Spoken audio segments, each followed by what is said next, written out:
today. I am super excited to have Tosca Reno here today with me. Welcome, welcome, welcome. Thank you so much for joining us today. Thank you, and what a beautiful place to be. I can't think of a better one. Thank you so much, Maya, and the rest who are listening. Yeah, we're so excited to have you. So I know that we were introduced through a mutual friend, which is always the best way to meet, in my opinion. So tell us a little bit about what you do, and then we'll dive into kind of how you got started on this journey. So my work is very much to inspire women of a certain age and some men to live their best life independent of the number. It's kind of been my journey to discover that this is possible. My background is not directly related to this, but it was a number of circumstances that landed me there. And I made some brilliant discoveries. So I am the founder of the Eat Clean movement. I am the person who started that whole revolution around about 2003, 2004. And it's still running strong, but it originated right here because I changed my life using this way of eating. I know, I read that on your website, and, just reading through your background, and of course heard that through our mutual friend. And I thought that was amazing. And the Eat Clean movement is huge. And the fact that all started just within you. How did that come to be? I read a little bit about, you and you didn't have clean eating habits and this. So what was the birth of this? What was the inspiration? So there's a lovely way to think about this. You can sort of connect the dots in retrospect, but at the time I didn't see it happening. And so I discovered eating clean through a challenge that was offered to me by a chance meeting with a world-class figure, physique, and bodybuilding coach. He was also a massive publisher of some of the first powerful physique magazines in North America, Oxygen, Clean Eating, Muscle Mag, etc. But this man, I was basically teaching his daughter grade 1, and he offered me a challenge. He said, if you're up for it, I see something. I would love to coach you to become a world-class competitor. And at the time, I had just left the father of my 3 daughters. That relationship had gone sour. I was kind of starting again. And I thought, wow, if somebody hands that opportunity to me, I'm not going to say no. I was really looking to change my health and my physique, because at the time, the heaviest I weighed was 204 pounds. So, oh my gosh. Yep.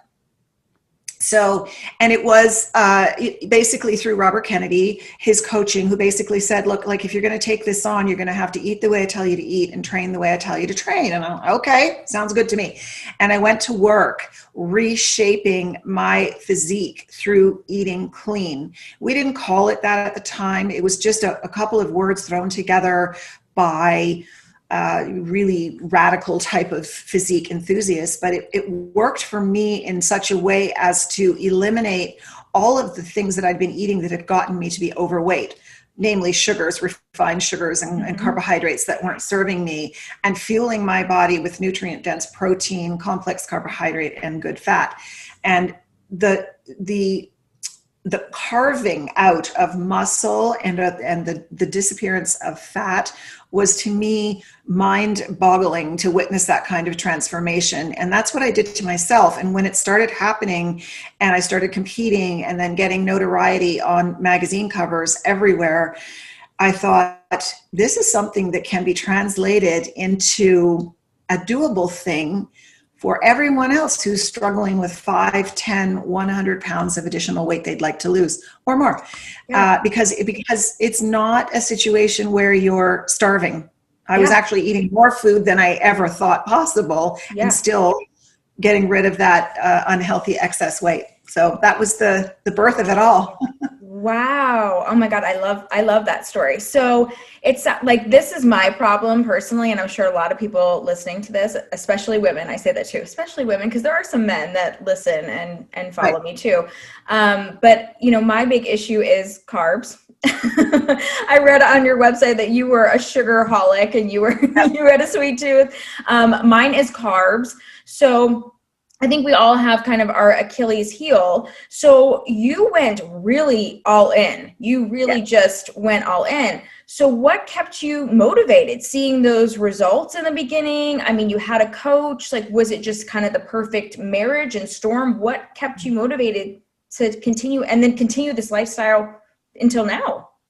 Well, I was very hungry, if you'll pardon the pun, to make changes. I was unhappy with myself. Hmm. And I have three, at the time I had three young daughters. I now have four, but I had three young daughters who I thought, if I continue on this path, I will not be around to see them grow up, to see them get married, to see them have children, because I was experiencing heart palpitations, heart issues. My father died of heart disease young. Was severely blood sugar dysregulated, meaning I would pass out, I would become hypoglycemic, jittery, shaky, Wow. brain fog, emotionally irrational. And my health was very, very much in jeopardy. And I couldn't do that. I just made that decision one day when I nearly passed out on a flight of stairs going up to say goodnight to my kids, that this had to change, and it changes now. And I didn't really know how I was going to do it. But I think when I made the decision in my head, the teacher showed up, and Yes. there was the teacher, and he had a proven track record, which I came to discover because he discovered many women and put them on magazine covers. And that he was willing to take me on just made me fiercely committed to the experience, to the journey. And I became a willing student. But admittedly, the results came quickly. Like, I was losing 5 pounds a week with no trouble and feeling absolutely amazing. Yeah. So the small wins gave me huge confidence to continue forward. Mm-hmm. Yeah, I think that's what is so important too when people are going on these, weight loss journeys. It's not just about losing the weight, it's changing a whole entire lifestyle, which I'm preaching to the choir because you are the expert in this. But I think it's something I talk about even when I'm coaching leadership, is having a true why behind what you're doing. And I think you really hit the nail on the head. You had a real why. You were Yeah. really doing this because you wanted to be there for your daughters. They were a huge why and purpose in your life. And I think it's really important that when we're doing something like this, we understand the why behind it, because it continues our commitment to it. So I love that you shared that. But I think it's also interesting that you shared when you made the commitment in your mind and you were like, I'm gonna change this. You had this gentleman come into your life. I believe in the law of attraction. I'm big I on law of do. attraction. So I do too. yes, I see that. Yes. So I'm like, I think when we really have our mindset right and our mind is right, or when we shift, it comes into our life. So I love that you're sharing that with my listeners, because it is really, really true. So if someone is wanting to make this, life change, what is some advice? Because they might not have this gentleman walk into their life, so they might have to Right. make some shifts in their life. So, I mean, there's so many things out there right now, right, Tosca? Like, Yes. there is juice Everything. cleanses, like there is, beach body, there is, I mean, what is right, what is wrong, what is, like, where do people start? It's overwhelming a little bit. It is overwhelming. It is Yeah. overwhelming. And I think, a lot of programs do work, but always to have that caution in the back of your mind. Is the program vetted? Is it legitimate? And is it something that's sustainable for life? For example, some programs will ask you to starve or fast for a number of days in a row and drink certain liquids and whatever it may be. And that is not ultimately sustainable. I think we have to flip the idea of nutrition around and begin with the idea in mind that proper, clean nutrition isn't necessarily about weight loss initially. What it is fueling all of those 7.5 trillion cells in your body to operate at their optimal best. So when we're introducing excellent fuel into our body to do that, weight loss happens to be a byproduct. But what you're really doing is exchanging toxic food for healing foods and nourishing yourself and healing a lot of damage that's done by this refined modern diet that we've embraced, which has become a disastrous chemical experiment, in my opinion. Mm-hmm. So the place to begin is to really flip your thinking around and think, okay, weight loss will be a byproduct, but what I really need to bank on is a lifestyle so that I know how to eat and what to eat and how to nourish myself so that I can show up feeling my level best, sparkling, fantastic, energized, sexy, sensual, colorful, clear-minded, vibrating through the clarity of a highly energized body and mind that you have achieved through eating high energy foods. That's the goal. And then weight loss just happens secondarily. And I think that's a thrill for people. So I have a program called Strike Sugar. It's a 4-week sugar reset. It gives every organ that manages blood sugar and every cell in your body a chance to, I don't have to deal with sugar. And it's not advertised as a weight loss program. It's a lifestyle program to help you recognize where sugar is in your diet and then how you can remove it by eating these other foods. You reset your palate, but what happens every time is people lose between 3 to 5 pounds of weight a week. That's how I did it. So I know it works. Right. And they come out of it feeling better. They come out of it with less hot flashes from their menopause because sugar is so inflammatory. They come out of it more virile, vital, more energized, less brain fog, clearer skin, thicker hair. They're not losing their hair. They feel sensual. They feel connected in their bodies because their body has now become a beautiful place to live. I love that. And I think it's amazing because you've created this, but you lived it. And I think when you live something and then you create it, it's so powerful. You know, I mean, you can live this experience. So that sounds like an amazing program.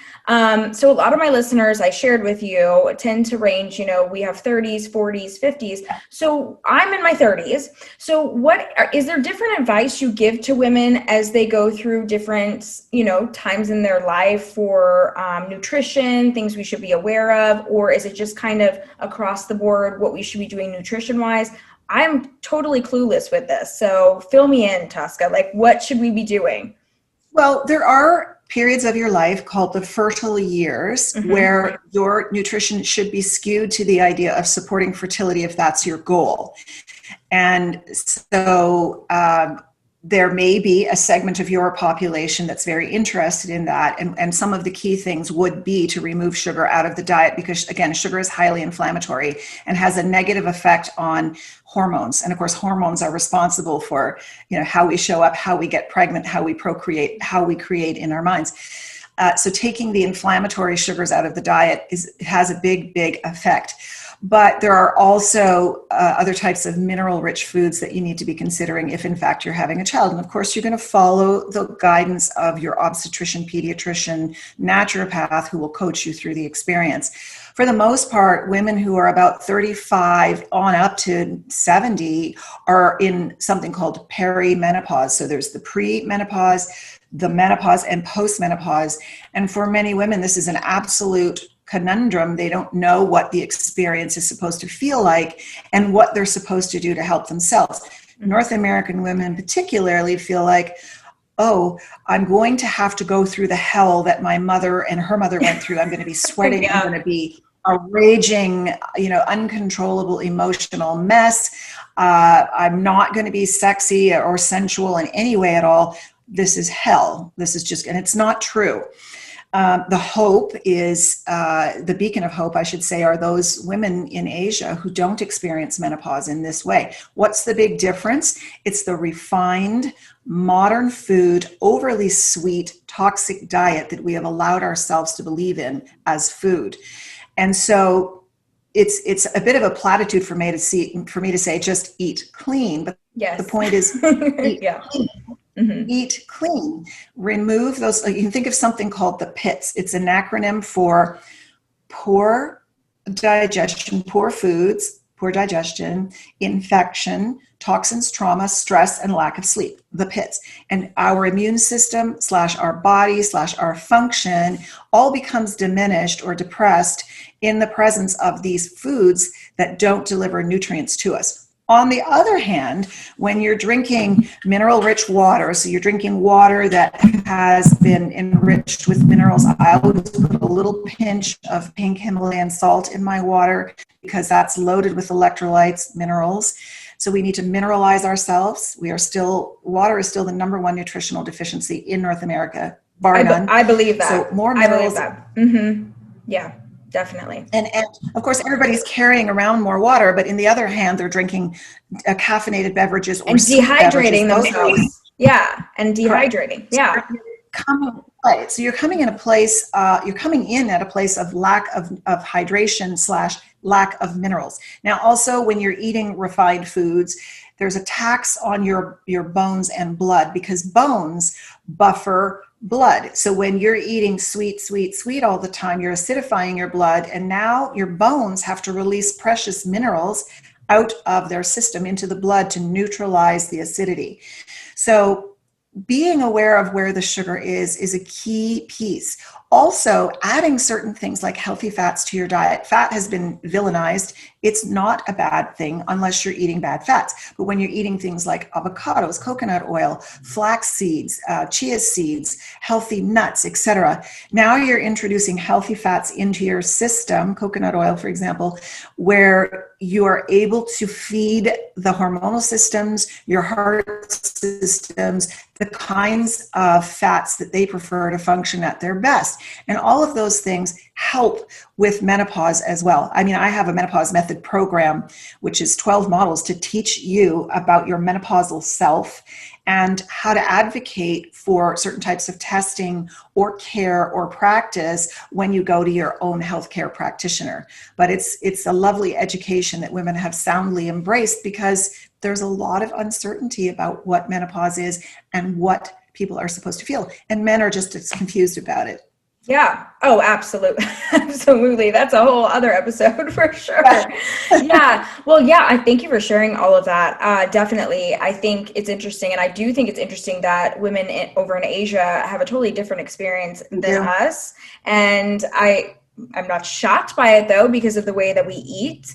And, you know, my husband's a chef, and since marrying him and having a relationship with him, my eating habits have fortunately changed and gotten much better. I traveled for work for many, many years, but so it's gotten better. But something a lot of my listeners have questions about or think about, and this is actually something personally that I struggle with too, is, and my husband's helped me with this, is endometriosis and dealing with this and a specific diet for this. And my husband has cooked specific diets for me, and like we've done cleanses or diets and things like that. Do you recommend certain things for women dealing with, is it PCOS or, endometriosis, things like that?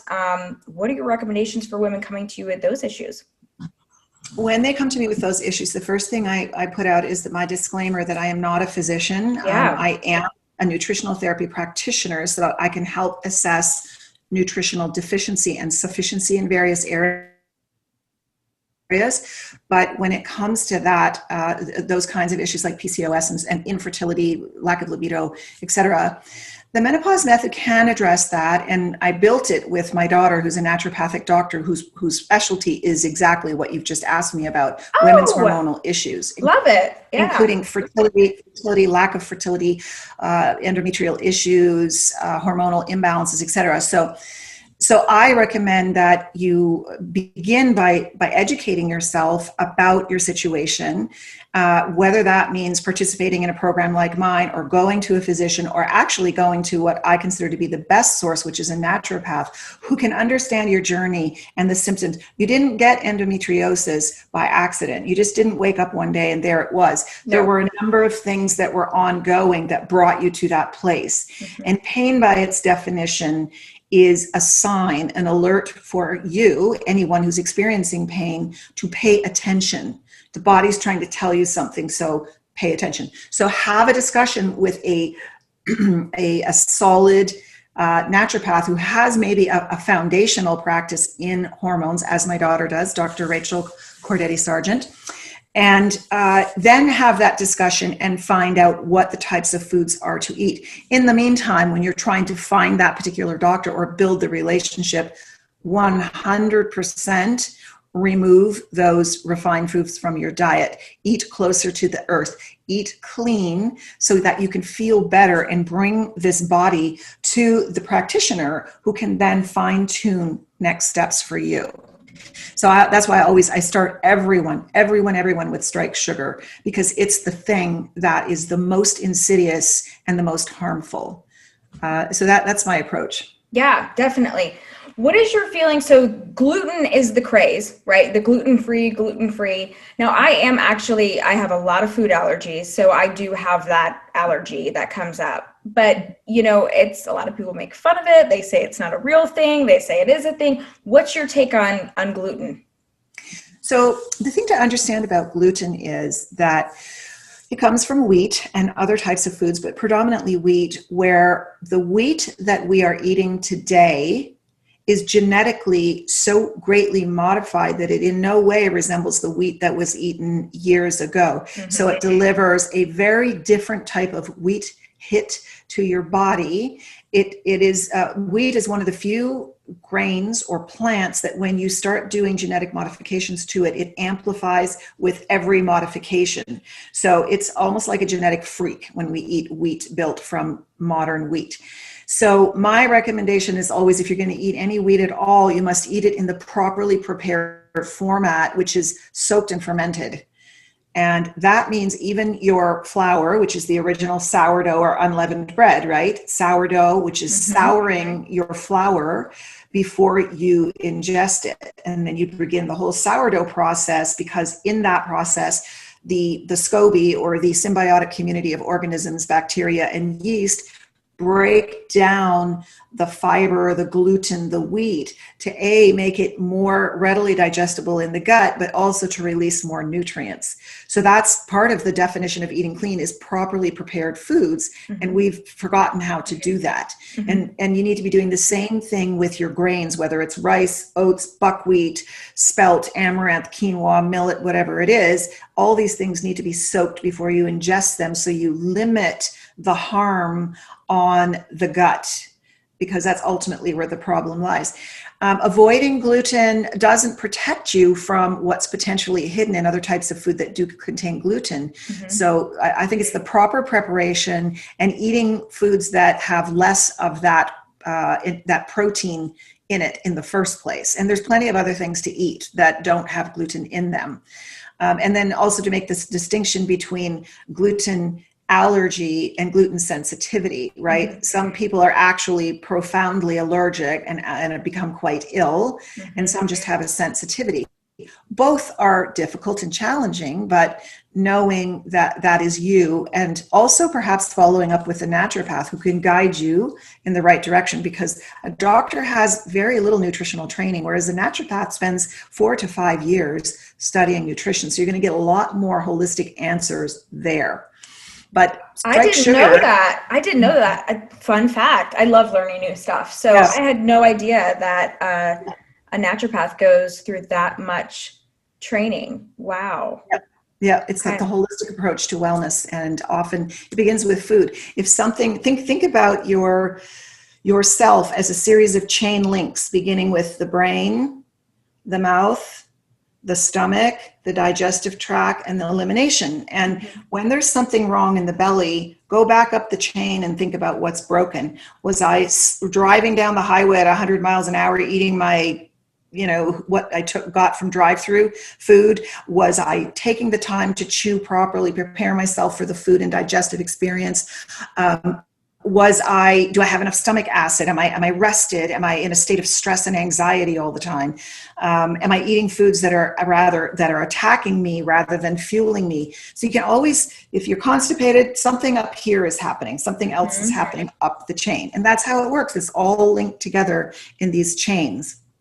I love this conversation because, the gluten thing, I have to ask. I'm like, I was itching to ask you this because it's such a funny thing, but like a controversial thing, and people don't think it's a thing, but it is a thing. And I'm European, and so when I used to go over to Europe as a kid, and we would eat that raw bread like out in the middle of nowhere in like Switzerland, and we never didn't think about that, and we never felt sick or anything. It's just a totally different experience, and people often say that when they travel to these places where it's made raw, and the way we eat food here is just totally different, and it is a real thing. But people get caught up in it, and other food sensitivities too, but they're not really, to your point, preparing it or thinking about it and really learning about it the right way. You might not be sensitive to it, or you might not be allergic to it, but it's probably not the best thing for you to be ingesting, and your body is reacting to it. So,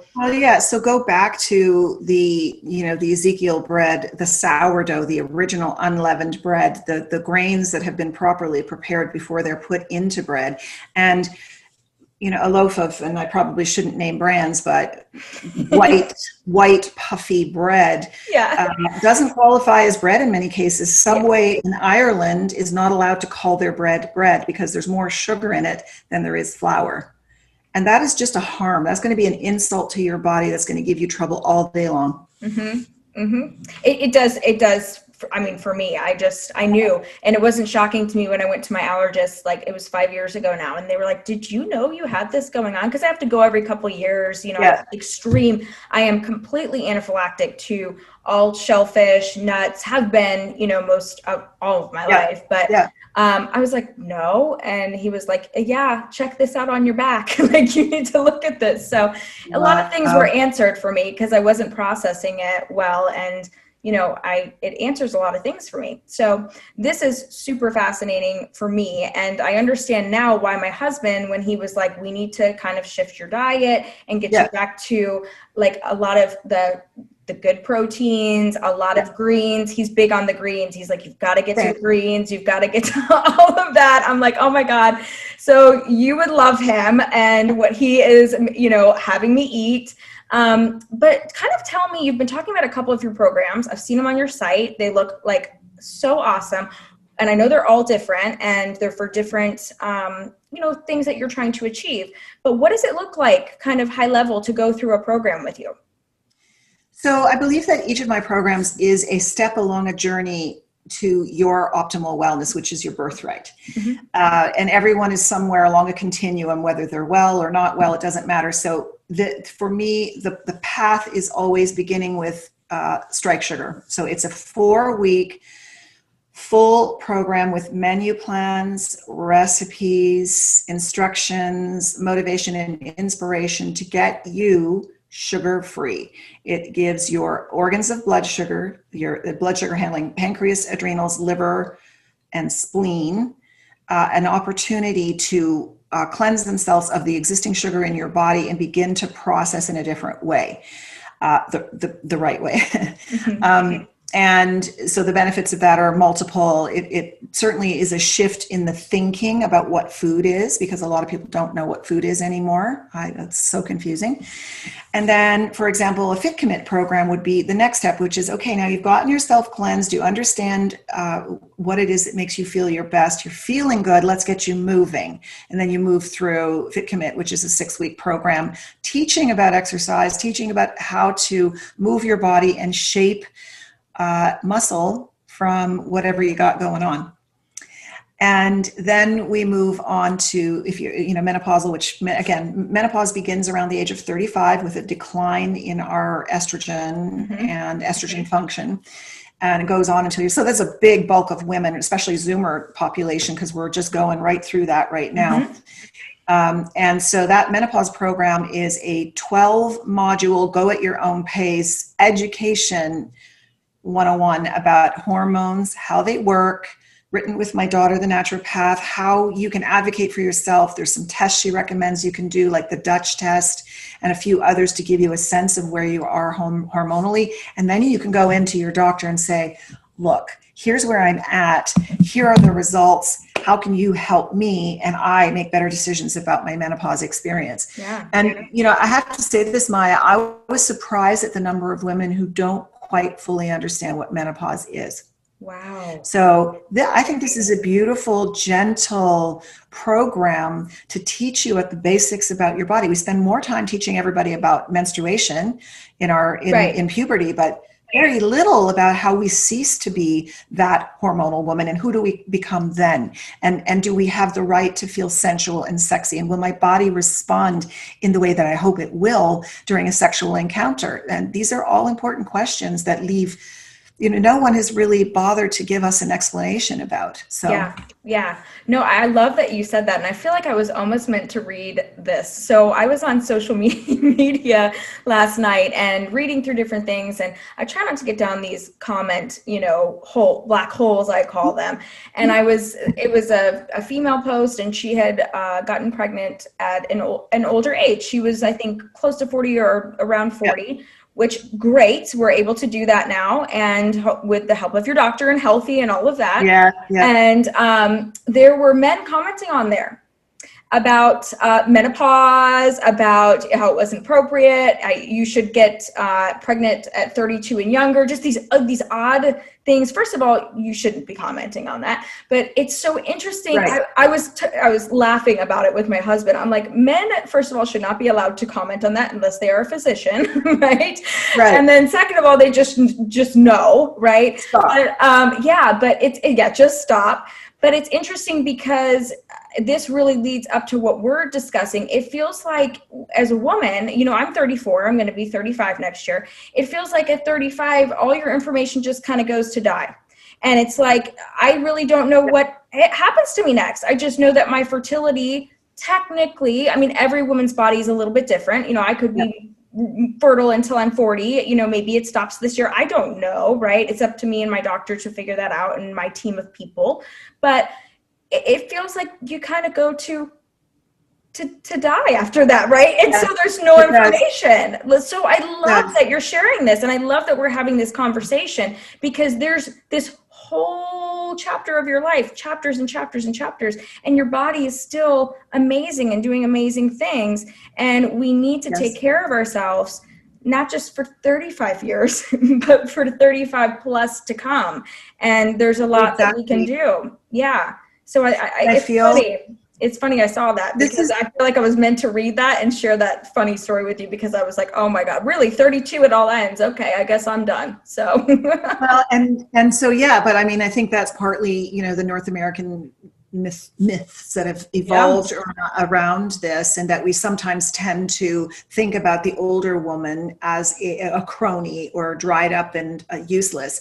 But this is why I love to have this conversation with you and others, that there's this beautiful power within us, that this is the age of the feminine right now, and there's no being dried up. There's no, unless you believe in that for yourself, which you have a choice not to, that there is so much yet to come. Because think about that beautiful chapter of your life where you're no longer having to worry about periods or pregnancy, and that relief sets in, and then you begin to love and experience your body in this beautiful new way, with freedom and curiosity. And there's so much information, but information that resonates with you, so that you can still show up as a perfectly expressive, sexual, sensual, desirable woman.